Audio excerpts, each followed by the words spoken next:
What's good, y'all? This is Let's Get It with Coach Los. I'm your host, Coach Los AC, certified life and relationship coach that helps people fix or find the relationships they want.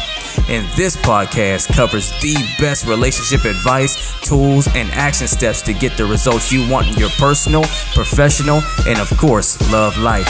So I hope you get a lot of value from the episode. And if you do, as always, remember to like and subscribe so you can be notified when I drop new episodes. Let's get it.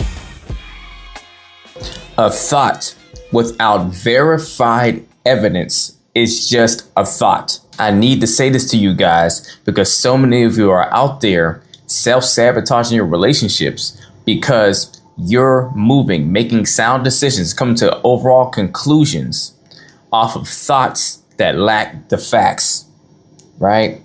You're using details and making official conclusions and not using facts to come to those conclusions. And the reason I'm saying you're using the details to come to your conclusion and not the facts, even though a lot of times they can be synonymous, facts and details are in actuality not the same exact thing. A lot of you are going into circumstances with your partner for whatever reason, whether maybe you think they're cheating, maybe you think they've done something that's not honorable of you, maybe you think they're being disrespectful of you, maybe you think they were being inconsiderate of you or something like that, right? Off of details that you're noticing, right? Items. Details are kind of the items of facts, but the wrong compilation of how you piece together seeing some items, details, right? Without the rest of the items or details, you may come to conclusions that are not factual. And the worst part about coming to conclusions without the rest of the facts, right? The information needed to come to that conclusion, to where you're coming to it prematurely, is that you usually make a decision and you take action based off of your conclusion. But if that conclusion is absent or void of actually going to your partner, going to the other person to discuss and talk through the details that you have noticed, then you're not going to give yourself a chance to get vital information, vital factual information that adds to or works with the details you noticed to come to a conclusion that what you decided was actually accurate or not. This is typically a huge habit of people with avoidant attachment styles, right? Because they are not used to being vulnerable and opening up and necessarily talking about their feelings and coming to, in a healthy way, talk through confrontation. They tend to avoid it. So a habit they've built up is whenever they see certain details or things happening, instead of going to go get clarity to confirm what they're seeing and what they're therefore feeling as a result of what they're seeing, or at least what they think they're seeing, they go and just make the determination on their own. They come to all the conclusions and work through the whole process on their own and not actually including their partner that is a part of the equation. Come to find out, it was a one-off situation that a coworker at work, because he's working on a project that needed to get done, they were at the deadline, and so they didn't get it done. They're going to be in big trouble with their boss the next day. Reached out and sent that message late night. In the message, apologized for reaching out so late because, they know it was, pretty late into the evening and so forth. But they had to get a final confirmation or the green light on one of the details about this project from her boyfriend, right? From him, in order to go ahead and get things done on their end to finish things up, because they were left working late trying to finish things, but they're both on the hook if they don't get this done right.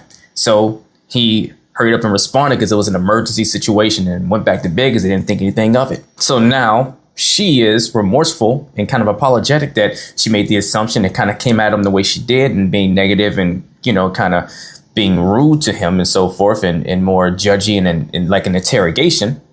And he hears that, he understands, and he knows some of her past. So he gets that, she probably has went through a rough road with men in the past. So he's understanding, but now he's really triggered now. Now he's really cautious. Now he's questioning whether or not she's healthy enough to be in this relationship with him, because now he's recognizing that the trust isn't able to be there, is authentic and genuine and healthy as it should be, because she has some issues trusting on her regard because she hasn't healed fully from her past. And for him, this questioning of his character was a huge violation because he thinks of himself highly and he's prideful about the person he is. And he doesn't take someone accusing him of things like that lightly because he's come from a past of seeing, men treat women wrong and so forth. And he prides himself on never being like that. He's so offended that it puts things into question. Now they're going off to try to do maybe, a relationship counseling or whatever the case is, to where now a whole problem's been created, to where the relationship is, in question, all because she made an assumption. She assumed the negative and before going to go assume the positive until proven negative, right? Your thoughts are only thoughts until they have the verified evidence to make them facts. And if you feel you have enough details, right?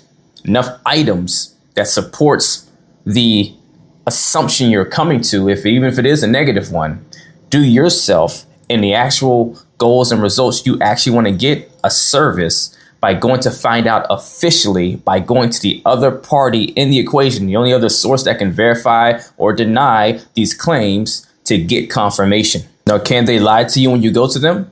Absolutely, they could. But someone that has to continuously speak towards the situation, pour more information into the pot, if it's going to be lies they're pouring in there, the more apparent it's going to become to you.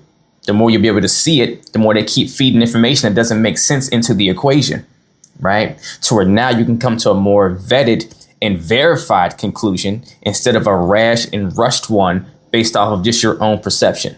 If you need help learning the skills to communicate with your partner, to gain clarity and get the answers to the questions you need to know to come to a more vetted conclusion instead of making assumptions that might self-sabotage your situation, either email or DM me coaching and we'll get to work as long as you're truly ready to put the work in. Now, if you're not ready or in position to do one-on-one coaching or have the time, at least join my Relationship Revival Hub community and take my relationship renewal course there that teaches you everything you need to know the same way I teach it to my clients one-on-one, to where you can learn at your own pace. And I even do weekly live coaching calls to actually break down things that are covered in the course and gives you a chance to ask questions in real time.